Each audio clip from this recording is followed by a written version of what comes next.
and not look at the literary perspective. But in the sense of calling the spots, I'm going to ask Dr. Monet, we'll see how good he is at improv, to come and play the drum while I do a little bit of Harlem Renaissance literature. There's a thing in Black culture where the literature is very tied to music. And so one of the styles, which is not quite a Renaissance, thank you. Just I'll play softly. One of the styles of Black expression, and particularly poetry, not necessarily from the Renaissance, but maybe once you get to like the 50s and certainly the 70s, are these kind of slam poetry things, open mic poetries where you're vibing between the poet and the musician. And so I know Dr. Monet likes improv kind of thing, so we're going to see how this works. I've got 3 selections, Dr. Monet. I'm going to make comments in between each one, but I'll give you a cue as to what kind of music to come in on. For the first one, I'm going to start with Langston Hughes, who's sort of, if there's any figure, as Mr. Beaudre said, that's kind of the king or the father of the Harlem Renaissance.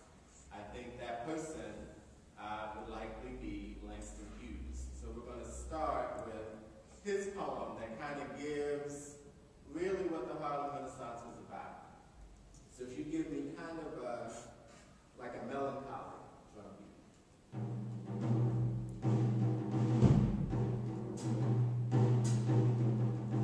I too sing America. I am the darker brother. They send me to eat in the kitchen when company comes. But I laugh and eat well and grow strong. Tomorrow, I'll be at the table when company comes. Nobody will dare say to me, eat in the kitchen then.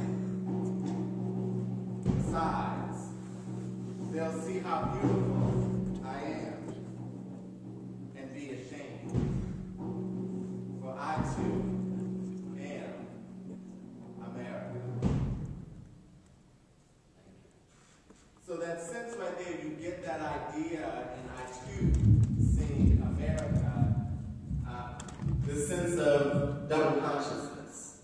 And when we talk about double consciousness, we're going back to about 1903, W.E.B. Du Bois and the Souls of Black Folk, where he says Black people work under double consciousness, and they're both American and African, and how to mix those two worlds, which really in and of itself is a call and a response, kind of an ideal.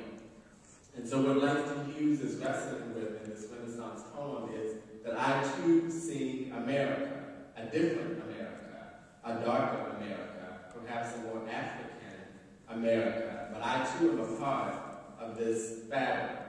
And the Harlem Renaissance, as much as it was about Black expression, it was also about a group of people saying we are also a part of America and want to be seen as part of America. So it's a funky mix of using these Western ideals and Western ways of being to express kind of countercultural stuff. And once again, that duality, that call and response gets in there. I think double consciousness itself is a form of call and response. And I think the call is an American call, being called out by America, out of Africa. And the response being much more innate and much more natural. And that's the African piece. So that even though we were called out, our response is still in an African context. You know, even as you get further removed chronologically from Africa, that's how you still have jazz being traceable both to European ideals and African ideals at the same time in the 1920s and 30s. So that duality is a part of the Harlem Renaissance. And it's a play a little bit with who these people are. Duality is kind of how they function in Harlem at this point. Langston Hughes, Lorraine Hansberry, Zora Neale these folks are bisexual and dual in terms of their behaviors. And so a lot of what's going on in Harlem right now is really this kind of identity crisis across the board.